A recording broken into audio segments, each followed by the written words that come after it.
بسم اللہ الرحمن الرحیم۔ دو شخصوں نے، جن میں ایک مسلمان تھا اور دوسرا یہودی، ایک دوسرے کو برا بھلا کہا۔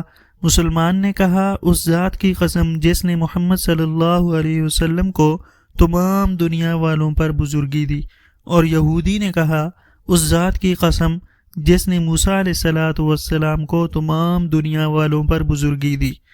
اس پر مسلمان نے ہاتھ اٹھا کر یہودی کے تمانچہ مارا۔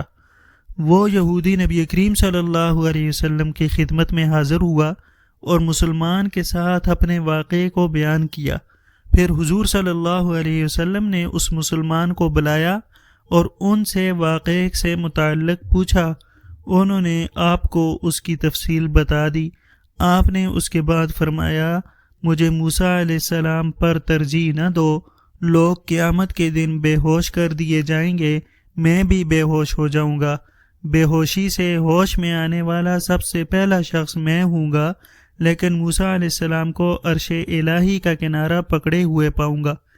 اب مجھے معلوم نہیں کہ موسیٰ علیہ السلام بھی بے ہوش ہونے والوں میں سے ہوں گے اور مجھ سے پہلے انہیں ہوش آ جائے گا، یا اللہ تعالیٰ نے ان کو ان لوگوں میں رکھا ہے جو بے ہوشی سے مستثنیٰ ہیں۔